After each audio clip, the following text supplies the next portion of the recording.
friends, welcome to TNPSC Pop. நம்ம channel subscribe பண்ணாதவங்க subscribe பண்ணிக்கங்க. அப்படியே பக்கத்துல இருக்க நோட்டிஃபிகேஷன் பெல் பட்டனையும் கிளிக் பண்ணிக்கங்க. இப்போ நம்ம கிளாஸ்க்கு போலாம்.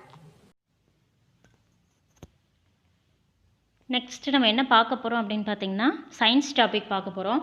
அதாவது யூனிட் 1 ஓகேங்களா. ஸோ டிஎன்பிஎஸ்சி சிலபஸில் யூனிட் ஒன் வந்து சயின்ஸ், ஜென்ரல் சயின்ஸ், பொது அறிவியல் ஓகேங்களா. அதுதான் பார்க்க போகிறோம். ஸோ அது பார்க்குறதுக்கு முன்னாடி என்னென்ன புக்கில் இருந்து என்னென்ன யூனிட்லாம் பார்க்கணும் அப்படிங்கிறது பற்றி ஒரு சின்ன இன்ட்ரோடக்ஷன் கொடுக்க போகிறோம். வேர் டு ஸ்டடி யூனிட் 1 இன் சமச்சீர் புக்கில் யூனிட் 1 வந்து எங்கெங்கெல்லாம் படிக்கணும், ஸோ இதெல்லாம் கவர் ஆகுது, யூனிட் 1ஓட சிலபஸ் என்ன, அது அந்த டாபிக் எந்தெந்த சமச்சீர் புக்கிலலாம் கவர் ஆகுது அப்படிங்கிறத பற்றி பார்க்க போகிறோம். இப்போ வந்து பார்த்திங்கன்னா old syllabus, new syllabus. So new சிலபஸில் ஓல்டு சிலபஸில் இருக்கிறதே தான் சயின்ஸை பொறுத்த வரைக்கும் நியூ சிலபஸ்லேயும் இருக்குது. எக்ஸ்ட்ரா கொடுத்துருக்காங்க கொஞ்சம் ஓகேங்களா. ஸோ ஓல்டு புக்கை விட கொஞ்சம் எக்ஸ்ட்ரா இன்ஃபர்மேஷன்ஸ் நியூ புக்கில் கொடுத்துருக்காங்க. அதனால் நான் நியூ புக் மட்டும் தான் கொடுக்குறேன் ஓகேங்களா. இப்போ டிஎன்பிஎஸ்சி சிலபஸில் என்ன இருக்குது அப்படின்னா யூனிட் 1ல் பொது அறிவியல் ஃபஸ்ட்டு ஒன், இந்த ரோமன் லெட்டர் ஃபஸ்ட்டு இருக்கு இல்லையா. ஸோ அதை பார்த்திங்கனாலே உங்களுக்கு தெரியும். அதில் வந்து ஜென்ரல் கான்செப்ட் தான் கொடுத்துருப்பாங்க. ஸோ அறிவு மற்றும் அறிவியல் உணர்வு ஓகேங்களா. அறிவியல் அறிவு மற்றும் அறிவியல் உணர்வு, பகுத்தறிதல், பொருள் உணராமல் கற்றலும் கருத்துணர்ந்து கற்றலும். ஸோ இது வந்து கடந்த காலம், நிகழ்காலம், எதிர்காலம் பற்றி புரிந்து கொள்வதற்கான ஒரு கருவி தான் அறிவியல். ஸோ அறிவியலை பற்றி ஒரு ஜென்ரல் இது தான் கொடுத்துருக்காங்க. செகண்ட் ரோமன் லெட்டர் 2ல் பார்த்திங்கன்னா பேரண்டத்தின் இயல்பு இருக்குது, பொது அறிவியல் விதிகள் இருக்குது, இயக்கவியல், பருப்பொருள்களின் பண்புகள், விசை, இயக்கம் மற்றும் ஆற்றல், அப்புறம் அன்றாட வாழ்வில் இயக்கவியல், மின்னியல் இருக்குது, காந்தவியல், ஒளி ரெண்டுமே இருக்குது, வெப்பம் இருக்குது, அணுக்கரு இயற்பியல் இருக்குது. ஸோ இப்போ பழைய சிலபஸ்க்கும் இப்போ புது சிலபஸ்க்கும் என்ன டிஃப்ரென்ஸ்னா எக்ஸ்ட்ரா அந்த லேசர், மின்னணுவியல் மற்றும் தகவல் தொடர்பியல், ஸோ இதெல்லாம் தான் வந்து எக்ஸ்ட்ராவாக இருக்கிறது. லேசர், மின்னணுவியல் மற்றும் தகவல் தொடர்பியல் ஆகியவற்றின் அடிப்படை கோட்பாடுகளின் பயன்பாடுகள் இதெல்லாமே. அடுத்தது ரோமன் லெட்டர் 3ல் வந்து பார்த்திங்கன்னா கெமிஸ்ட்ரியில் தனிமங்களும் சேர்மங்களும் இருக்குது, அமிலங்கள், காரங்கள், உப்புக்கள், எக்ஸ்ட்ரா வந்து அந்த பெட்ரோலிய பொருட்கள் இருக்குது. பெட்ரோலிய பொருட்கள் எக்ஸ்ட்ரா இருக்குது, அதாவது பழைய சிலபஸ்க்கும் இந்த சிலபஸ்க்கும். உரங்கள், பூச்சிக்கொல்லிகள். அடுத்து பயாலஜியில் என்ன இருக்குது அப்படின்னா உயிரியலின் முக்கிய கோட்பாடு, உயிர் உலகின் வகைப்பாடு, பரிணாமம், மரபியல், உடல் இயங்கியல், ஸோ உடல் உறுப்புகளை பற்றி படிக்கிறது. உணவியல், உடல் நலம் மற்றும் சுகாதாரம், நோய்கள், மனித நோய்கள். அப்புறம் சுற்றுச்சூழல் மற்றும் சூழலியல், இது எல்லாருக்குமே தெரியும். சுற்றுச்சூழல் பற்றி கண்டிப்பாக ஒரு கொஷின் இருக்கும். சரி, இப்போ நியூ புக்கில் எங்கெங்கேருந்து எதெல்லாம் படிக்கணும் அப்படிங்கிறத பார்க்கலாம். 6th சயின்ஸ் டேர்ம் 1ல் யூனிட் 1 அழகு, அதாவது அழகு 1 அழகு 2 இருக்கும் இல்லையா, அதில் வந்து அளவீடுகள், யூனிட் 2 விசையும் இயக்கமும், யூனிட் 3 நம்மை சுற்றியுள்ள பருப்பொருட்கள், யூனிட் 4 தாவரங்கள் வாழும் உலகம், யூனிட் 5 விலங்குகள் வாழும் உலகம், யூனிட் 6 உடல் நலமும் சுகாதாரமும், யூனிட் 6 உடல் நலமும் சுகாதாரமும். ஸோ என்னென்ன யூனிட் 1 அளவீடுகள், யூனிட் 2 விசையும் இயக்கமும், யூனிட் 3 நம்மை சுற்றியுள்ள பருப்பொருட்கள், யூனிட் 4 தாவரங்கள் வாழும் உலகம், விலங்குகள் வாழும் உலகம், யூனிட் 5, யூனிட் 6 வந்து உடல் நலமும் சுகாதாரமும். அடுத்து 6th சயின்ஸ் டேர்ம் 2, அதில் வந்து யூனிட் 1 காந்தவியல், யூனிட் 2 மின்னியல், யூனிட் 3 நம்மை சுற்றி நிகழும் மாற்றங்கள், யூனிட் 4 காற்று, யூனிட் 5 காற்றுலாம் ஏன் படிக்கிறோம் அப்படின்னா சுற்றுச்சூழல் இதில் வரும், ஸோ அதனால் படிக்கிறோம். யூனிட் 5 வந்து செல், யூனிட் 6 மனித உறுப்பு மண்டலங்கள், அதாவது உடல் இயங்கியல்னு கொடுத்துருந்தாங்க இல்லையா. ஸோ அந்த விலங்குகள் இதில் தான் நம்ம வருவோம், மனிதர்களும் வருவாங்க. ஸோ அதனால் மனித உறுப்பு மண்டலங்களையும் படிக்கணும். அடுத்து சயின்ஸ் டேர்ம் 3ல் யூனிட் 1 காந்தவியல் இருக்குது, யூனிட் 3 அன்றாட வாழ்வில் வேதியியல் இருக்குது, யூனிட் 4 நமது சுற்றுச்சூழல், இதில் வந்து யூனிட் 2 இல்லை, யூனிட் 4 வந்து நமது சுற்றுச்சூழல், யூனிட் 5 அன்றாட வாழ்வில் தாவரங்கள், இது எல்லாமே படிக்கணும். நெக்ஸ்ட் 7th சயின்ஸ் டேர்ம் 1ல் யூனிட் 1 அளவீட்டியல், யூனிட் 2 விசையும் இயக்கமும், யூனிட் 3 நம்மை சுற்றியுள்ள பருப்பொருட்கள், யூனிட் 4 அணு அமைப்பு, யூனிட் 6 5 இல்லை உடல் நலமும் சுகாதாரமும். யூனிட் 6 உடல் நலமும் சுகாதாரமும். 7th சயின்ஸ் டேர்ம் 2ல் யூனிட் 1 வெப்பம் மற்றும் வெப்பநிலை, யூனிட் 2 மின்னோட்டவியல், யூனிட் 3 நம்மை சுற்றி நிகழும் மாற்றங்கள், யூனிட் 4 செல் உயிரியல், யூனிட் 5 வகைப்பாட்டியலின் அடிப்படை. 7th சயின்ஸ் டேர்ம் 3 அதில் யூனிட் 1 ஒளியியல், யூனிட் 2 அண்டம் மற்றும் விண்வெளி, யூனிட் 4 அன்றாட வாழ்வில் வேதியியல், யூனிட் 5 அன்றாட வாழ்வில் விலங்குகள். நெக்ஸ்ட் 8th சயின்ஸ் டேர்ம் 1ல் அளவீட்டியல், யூனிட் 1 அளவீட்டியல், யூனிட் 2 விசையும் இயக்கமும், யூனிட் 3 ஒளியியல், யூனிட் 4 பருப்பொருள், யூனிட் 5 நம்மை சுற்றி நிகழும் மாற்றங்கள், யூனிட் 6 நுண்ணுயிரியல், யூனிட் 7 தாவர உலகம். 8th சயின்ஸ் டேர்ம் 2ல் யூனிட் 1 வெப்பம், யூனிட் 2 மின்னியல், யூனிட் 3 காற்று, யூனிட் 4 அணு அமைப்பு, யூனிட் 5 இயக்கம், யூனிட் 6 வளரிளம் பருவமடைதல். இதில் எல்லாமே வந்து பார்த்திங்கன்னா இப்போ அளவீட்டியல்னா 6th இருக்கும், 7th இருக்கும், 8th இருக்கும், 10th வரைக்கும் எல்லாத்துலேயும் இருக்கும். விசையும் இயக்கமும் அப்படி தான் எல்லாத்துலேயுமே இருக்கும். அந்த மாதிரி ஒரு சில மோஸ்ட்லி வந்து இவ்வளோ யூனிட்ஸ் படிக்கணுமா அப்படின்னு நீங்கள் நினைக்க தேவையில்லை. எல்லாமே பேசிக்ஸ் 6th 7th 8th வரும்போது பேசிக்ஸ் இருக்கும். அதே யூனிட் அளவீட்டியலில் 9th 10th வரும்போது கொஞ்சம் அட்வான்ஸ்டாக இருக்கும், அவ்வளோதான். ஓகேங்களா? ஸோ இதோட பேசிக்ஸ் இருக்கும், அடுத்து இதோட பேசிக்ஸ் ப்ளஸ் அட்வான்ஸ் திங் அவ்வளோதான் இருக்கும். நம்ம யூனிட்டாக பார்த்தீங்கன்னா நிறைய இருக்க மாதிரி தெரியும், ஆனால் கான்செப்டாக பார்த்தீங்கன்னா ரொம்ப கம்மியாக தான் இருக்கும். ஸோ ரிப்பீட் ஆகிற மாதிரி தான் இருக்கும். இப்போ 6th 7th 8th நீங்கள் ஸ்டார்டிங்கில் வந்து படிச்சிட்டிங்க அப்படின்னா அந்த பேசிக் கான்செப்ட் புரிஞ்சிருச்சுன்னா அதை பேஸ் பண்ணி இருக்கும் 9th 10th ப்ளஸ் எக்ஸ்ட்ராவாக கொஞ்சம் திங்ஸ் இருக்கும். அதாவது இதை விட கொஞ்சம் அட்வான்ஸ்டு வெர்ஷனாக இருக்கும். ஓகேங்களா?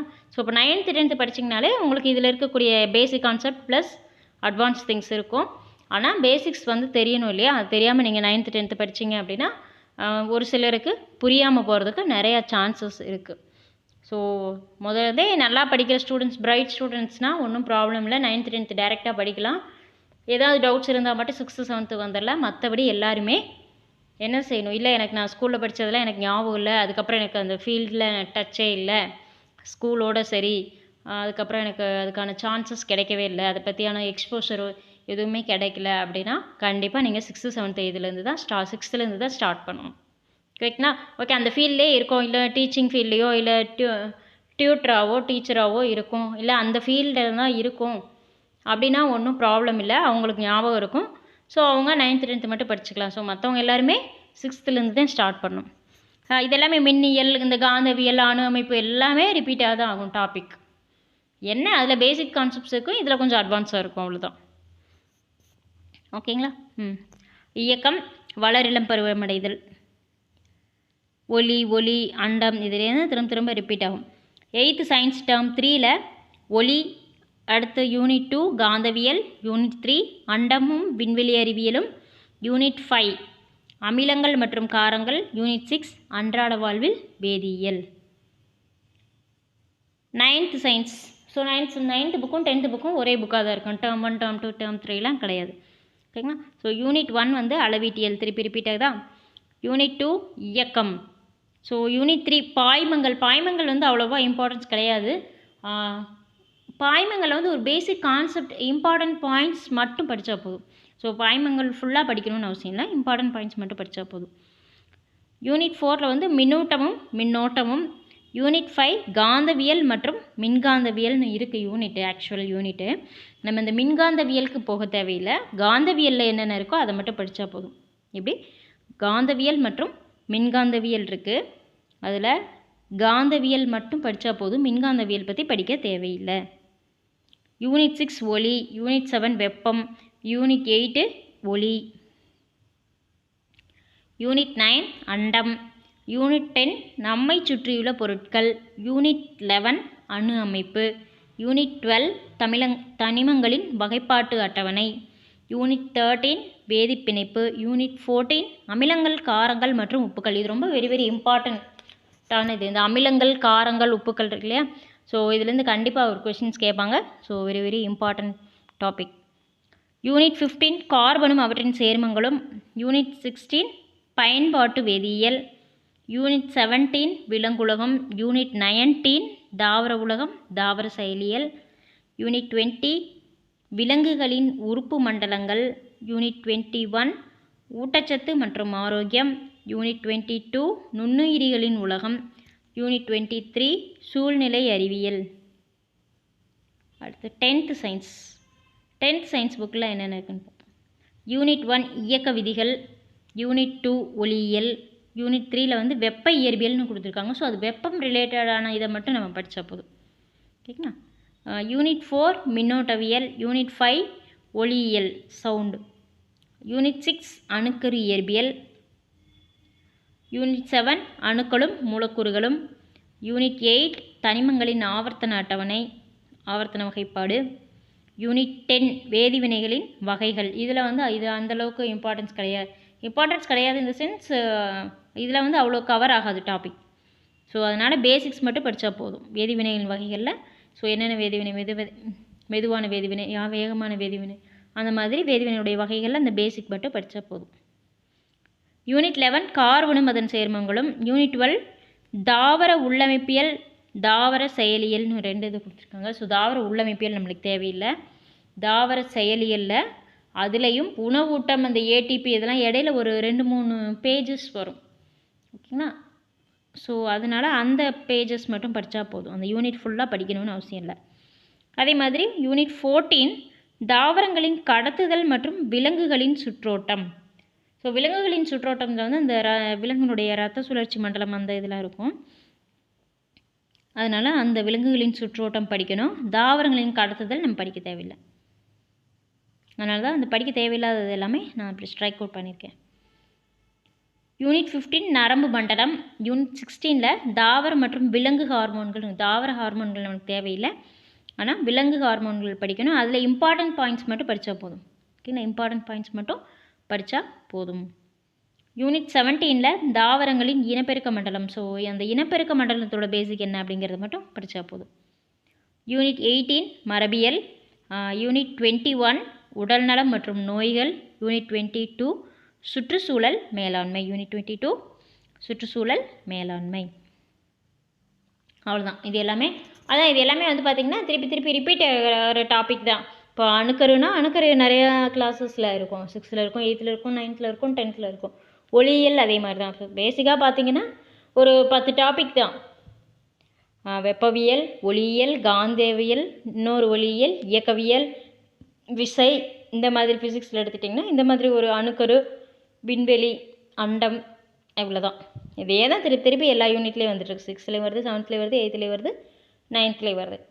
அதே மாதிரி வேதியியலில் வந்து பார்த்திங்க அப்படின்னா அமிலங்கள், காரங்கள், உப்புகள், தனிமங்கள், அதை பற்றி தமிழினுடைய வகைப்பாடு என்ன, அந்த மாதிரி அதை பற்றி படிக்கிறது.